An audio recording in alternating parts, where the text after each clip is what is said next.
الحمد لله والصلاة والسلام على رسول الله محمد بن عبد الله وعلى آله وصحبه أجمعين.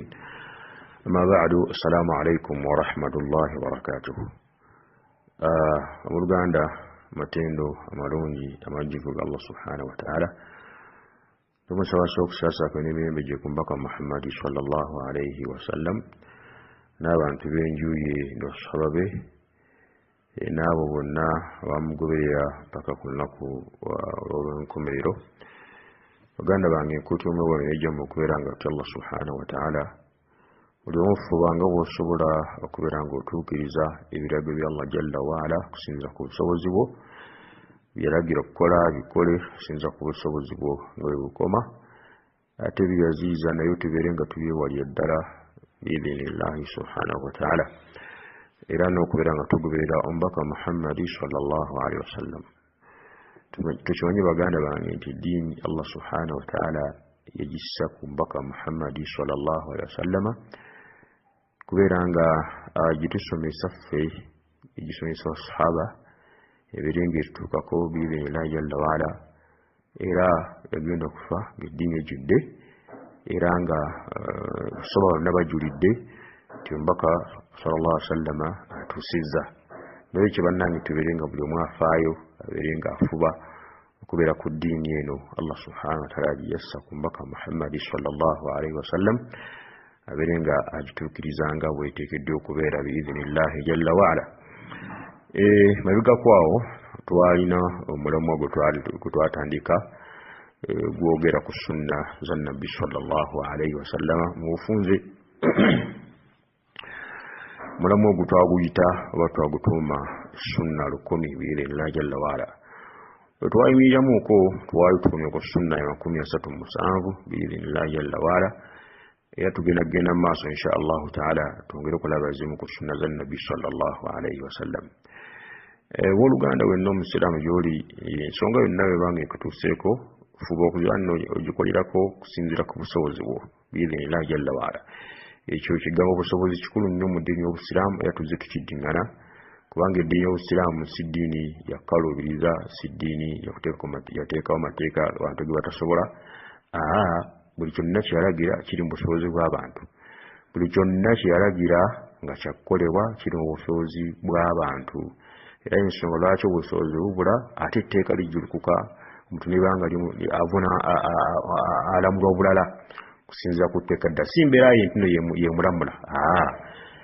Kino tukitegeere bulungi. Etteeka okuba nno lijulukuse omuntu abe nga alamulwa bulala tekitegeeza nno mbuola embeera ye beemulamudde, nedda, wabula ate etteeka ddala eriba limulamudde, etteeka ddala eriba limulamudde. Masalan, etteeka liragidde nti nno omuntu kutiba alaikum siyam, muwandiikiddwako okusiiba mu abasiraamu. Etteeka bwe tuliragidde buli musiraamu yenna awandiikiddwako okusiiba.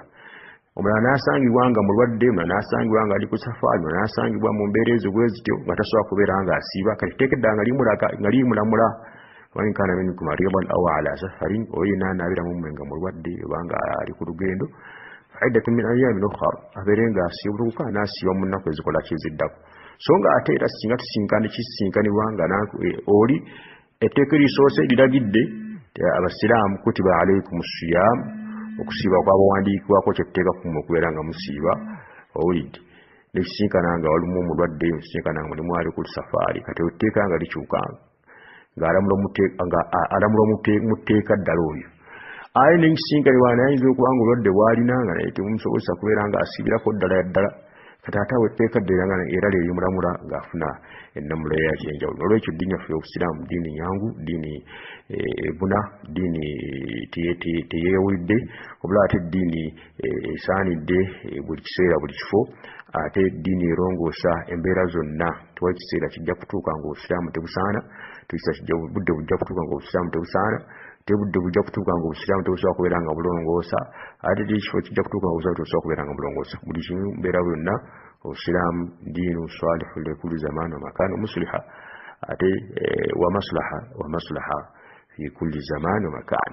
Nankani obusiraamu diini esaanidde era etubaganye na buli mulembe na buli kifo, ate obusiraamu mugaso obudde eri abantu buli kiseera buli budde.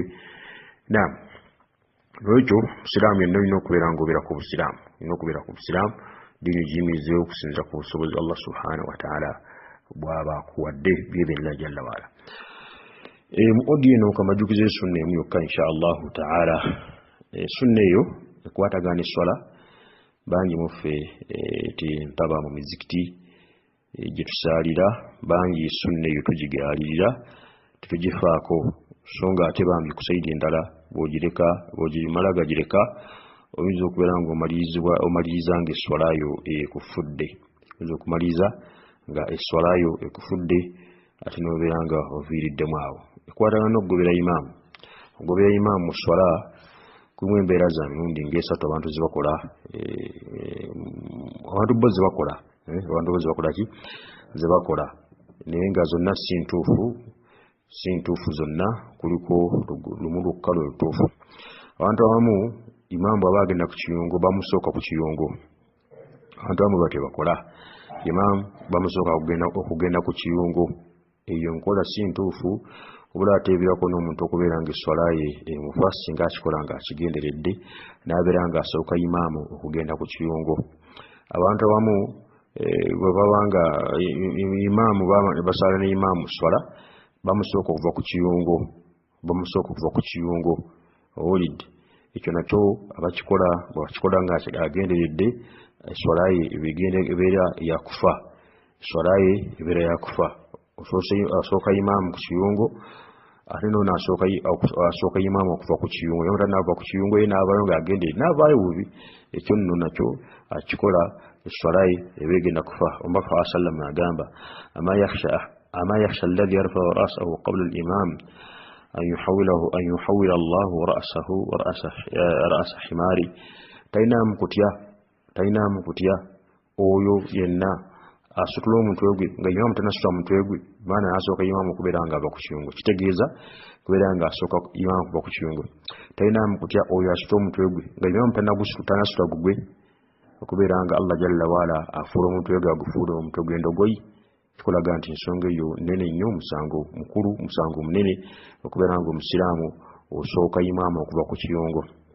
Abalala kyebakola bagenda ne imaamu ku kiyungo, kyo nakyo si kituufu kubanga omuntu agenda ne imaamu ku kiyungo, kubanga oli imaamu ate lwaki olina kumugoberera, ate bw'ogenda naye ku kiyungo atomugoberedde, bw'omusooka ku kiyungo batomugoberedde, bw'omusooka ova ku kiyungo batomugoberedde. Okutegedde ensonga endala ey'okusatu eriwo oba ey'okuna, ensonga ey'okuna bannaffe abalinda imaamu n'atuuka ku kiyungo then ne bagenda naye ku kiyungo, ne bagenda ng'amaze okutuuka ku kiyungo ne bamugoberera bugoberezi.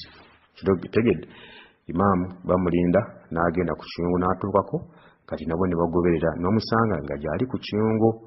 Abo be batuufu era kye bakola sunna ya Nabbi sallallahu alaihi wasallam. Tugambye oli asoose yona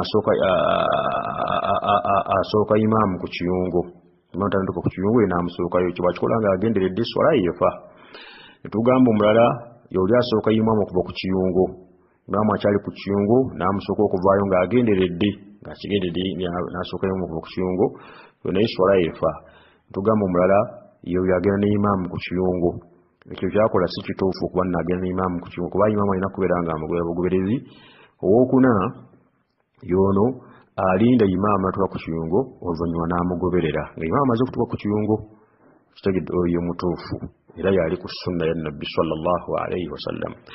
Sahaba ayitibwa Al-Bara' ibn Azib radiyallahu anhu. Al-Bara' ibn Azib radiyallahu anhu yagamba kana an-nabiy sallallahu alayhi wasallam, Nabbi sallallahu alayhi wasallam yalinga idha qala sami'a Allahu liman hamidahu, bwe yabanga agambye sami'a Allahu liman hamidahu ng'avudde ku maviivi, bwe yabanga agenza okuvunnama, lam yahni ahaduna dhahrahu, omukuffe nga taweta mugongo gwe. Basahaba basanuma fasino bakanga bagenza okuvunnama, omukuffe nga taweta mugongo gwe hatta yaqa an-nabiy sallallahu alayhi wasallam sajidan, mpaka nga Nabi sallallahu amaze okubeera nga atuukira ddala wansi ng'avunnamye. Thumma naqa'u sujudan ba'dahu, olwanyuma naffe ntubeera nga tuvunnamo oluvannyuma lwe, obudde bwasengese.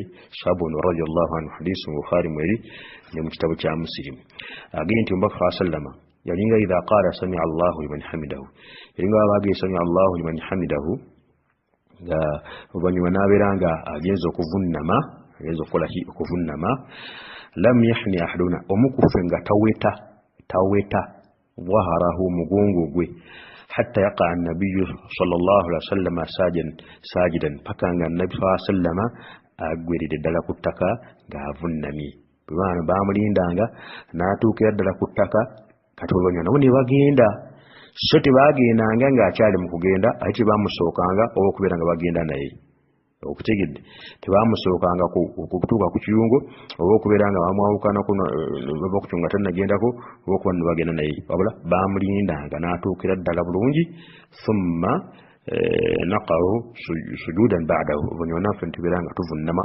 oluvannyuma lwe hadiisi etegereka bulungi mu njogera y'endala egamba nno lam yazaalu qiyaman basigalanga bayimiridde omubaka bwe yabanga agenza okuvunnama sallallahu alaihi wasallam lam yazaalu qiyaman basigalanga bayimiridde hatta yarawhu qad wada wajhahu fi lafzi jabhatahu fi al-ard paka nga amulabye ng'ekyenyi kye amedde ddala okukiteeka bulungi ku ttaka kyenyi n'ennyindo bituuse ku ttaka basigadde bayimiridde agenda Allahu akbar akiridde okuvunnama nga basigala bayimiridde mpaka nga bamulabye nti ekyenyi kye n'ennyindo bituukidde ddala bulungi ku ttaka thumma yatba'unahu onyone beera nga bagoberera no kibonna ekiri sunna ekyo kitulina okubeera nga tukola bangi mizikiti gyaffe walaba bagenda lumu ne imam bamusooka bamu mu mbeera ezo ezitali entuufu mbeera entuufu eriemu yokka imaamu kumugoberera kubanga faasallama agamba nti nno innama ju'ila al-imaamu liyutamma bihi imaamu yateekebwaho okubeera nga tugoberera mugoberere so siffe kubeera nga tumusooka kimambu omusooka yaba akugoberedde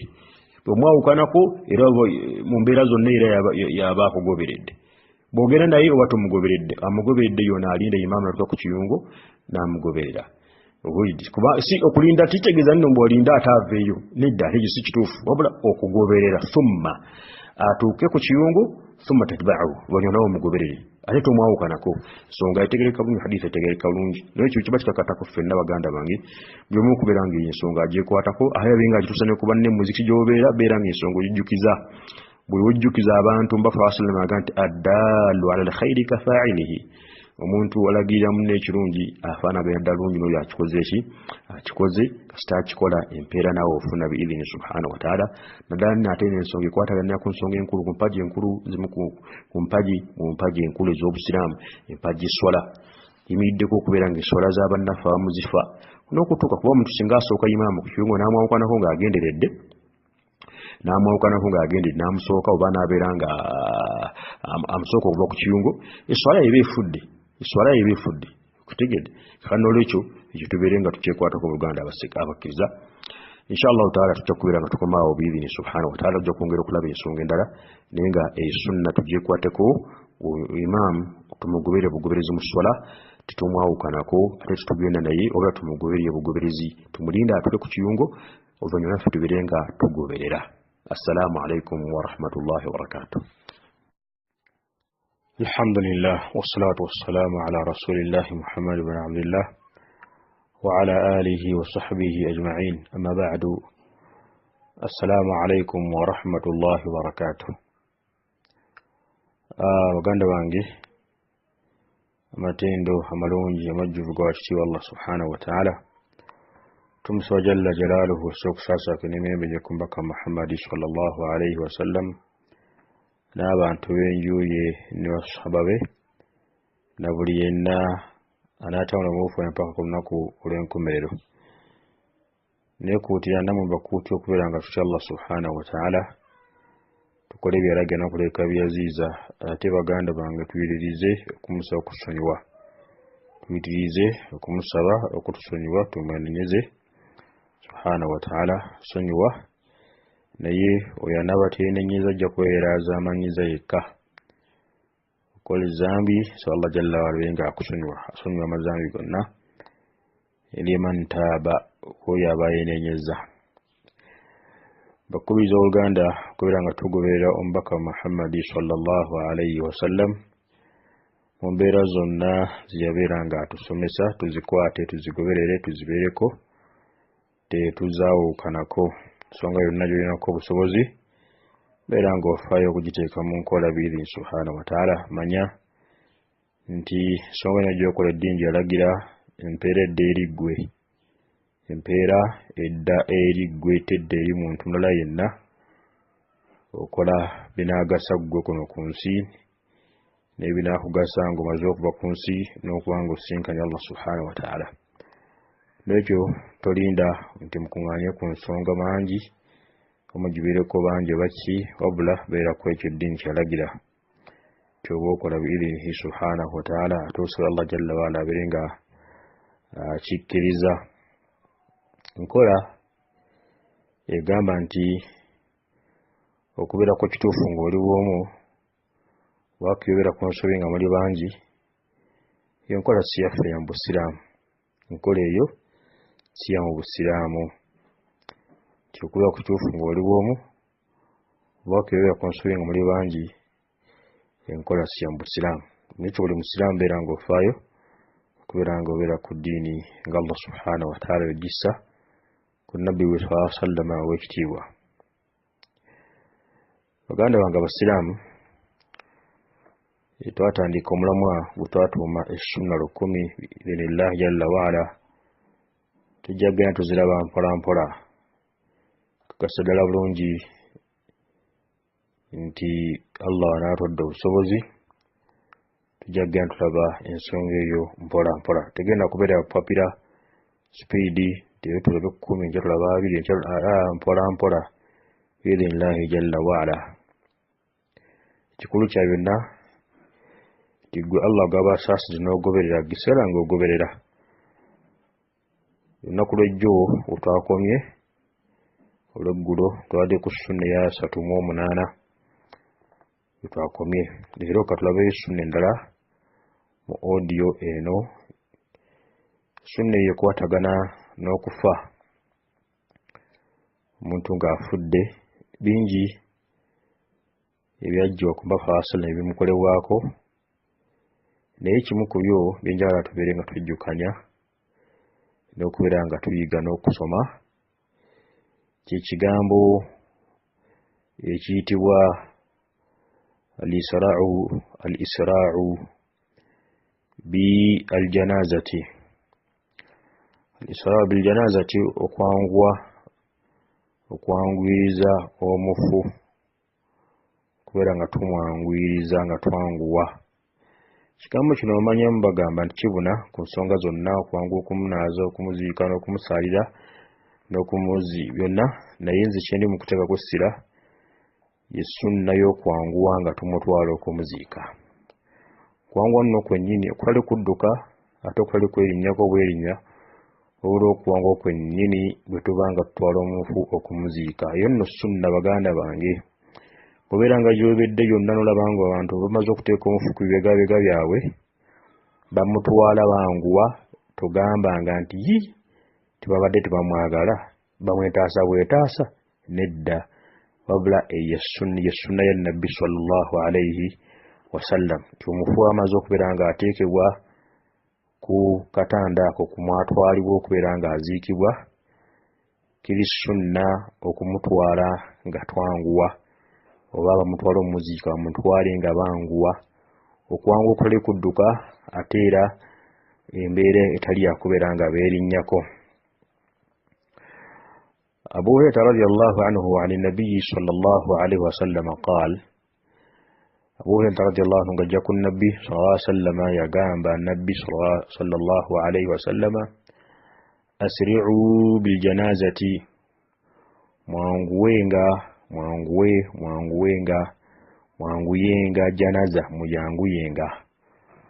janaza, mujanguyenga omufumu, mwanguyenga. Asri'u bil janazati, janaza mujanguyenga, omufumu mwanguyenga. Fa in taku salihatan, bwabanga abadde mulongoofu, fa khairun tuqaddimunaha ilayhi, mba mutwalira kirungi kye, mutwalira ekirungi gye mba mwanguye atuuke ku kirungi ekyo kyagendako. Wa in taku siwa dhalika, bwe kibanga bw'atyo si bwabadde, bibaana ate si mulungi, fa sharrun tada'unahu an riqabikum, muba kiba kibi kye muli mu kwejja ku bibegabega byammwe. olwekyo nekibanga sunna okwanguyiriza okutwala omufu bwotwatwala omufu muziika kubeera nga tumutwala twanguwa. Hadithi atugambye nti Omubaka sallallahu alaihi wasallam Abu Hurairah radhiyallahu anhu atugambye nti Omubaka sallallahu alaihi wasallam agamba asri'u bil janazati, mwanguyenga jeneza, omufumu mwanguye bwe mutwala okumuziika. Fa in taku salihatan, bwabanga abadde mulongoofu, fa khairun tuqaddimunaha ilayhi, mujjako mutwala eri kirungi. Wa in taku swa dhalika, bwabanga adde siwaate waabadde tebadde mulongoofu, fa sharrun tada'unahu an riqabikum, mujja kuba mujja ekikyamu ekimu kijja kubibegabega kimwetisse. Hadiisi atugamba Bukhari mweri ne Muslim. Nolwekyo tubeerenga tuba twala omufu sunna tugiteeke mu nkola, tumutwale nga twanguwa tuba tumutwala muziika. Mahmud ibn Labidi radiyallahu anhu yagamba asra an-nabiy sallallahu alayhi wa sallama hatta taqatta'at ni'aluna yawma mata Sa'd ibn Mu'adh. Nabi sallallahu alayhi wa sallam yayanguwa asra an-nabiy sallallahu alayhi wa sallam, Nabi sallallahu alayhi wa sallam yayanguwa hatta taqatta'at ni'aluna, nenga tuzafunusuka n'okubeera nga zikutuka yawma mata Sa'd ibn Mu'adh, olunaku Sa'd ibn Mu'adh lwe yafa. Okitegedde kugamba mu kumutwala okumuziika Omubaka sallallahu alayhi wa sallam yayanguwa soba ne banguwa ne batuuka n'okubeera nga tuzabu zikola ki zikutuka. Allahu akbar. Kale n'ekyo bangi tulaba nti ennaku zino sunna eyo bangi bagivaako, naddala okuba nno waliwo bidiyo ezimu ezagenda zijja mu nsonga eyo, bagenda bayimba talaliiri nakimbeera evaana gavesi n'okwefaananyiza abakafiiri gwe tugenda okubeera okulaba inshallahu taala. Umar ibn al-Khattab radiyallahu anhu yalamira mutano Abdallah n'amugamba idha anta hamaltani ala sariri, bwe nabanga nfudde, bw'anaaba nsitudde nga ndi ku katanda kwe matwalira abantu okubaziika, famushibi mashyan baina al-mashyayn, bw'oba ntwala okunziika tambula ntwala ng'otambula entambula wakati w'entambula ebbiri, nga toli mu kudduka misinde kwanguyiriza nnyo ate nga toli mu kwenyoka, obula nga ate entambula eri wakati awo ey'okubeera nga ayanguwa. Uyaynatu bun Abdurrahmani ng'ajja ku kitaawe yagamba annahu kana fi janazati Uthman bun Abil Aas, yali ku jeneza ya Uthman bun Abil Aas, wa kunna namshi mashyan khafifan, bwe twali tutambula nga tumutwala okumuziika twali tutambula nga tambula mpola mpola. Walahiqana Abubakarata radiyallahu anhu, Abubakara najja n'atusinkana, Abubakarata sa Abubakari Siddiq wabula Abubakarata radiyallahu anhu najja n'atusinkana. Farafa'a sawtahu, n'asitula embooko ye, baana ayagala okubayisaamu ku ki ku mbooko. Faqala, n'agamba laqad ra'aytuna, mmwe ffe olwalinga wa nahnu ma rasulillahi sallallahu alaihi wasallam narumulu ramlan, twalinga ffe nga tulina Omubaka sallallahu alaihi wasallam twanga twatwala omufu, olina Omubaka sallallahu alaihi wasallam tumutwala omuziika, narumulu ramlan, nga twanguyiza olwanguyiza lw'amaanyi, nga tulina n'abaddu okuddukamu obuddusi.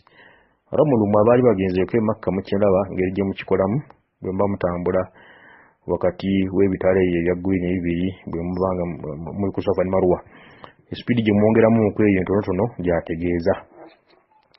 Lwekyo oluganda omusiraamu bw'obanga tutwala omufu okumuziika tumutadde kubegaabega, baganda bange eyo sunna ya nabbi sallallahu alaihi wasallam. Sahaba Abubakar radiyallahu anhu yajja nakuba kibooko olw'okuleka sunna eno, kitegedde. Awo nno twongera okuyigawo nti nno omuntu bw'aba alese sunna kebe nga si yawatteeka, yunkara alaihi, agambibwako bw'abanga alese sunna kebe nga si yatteeka.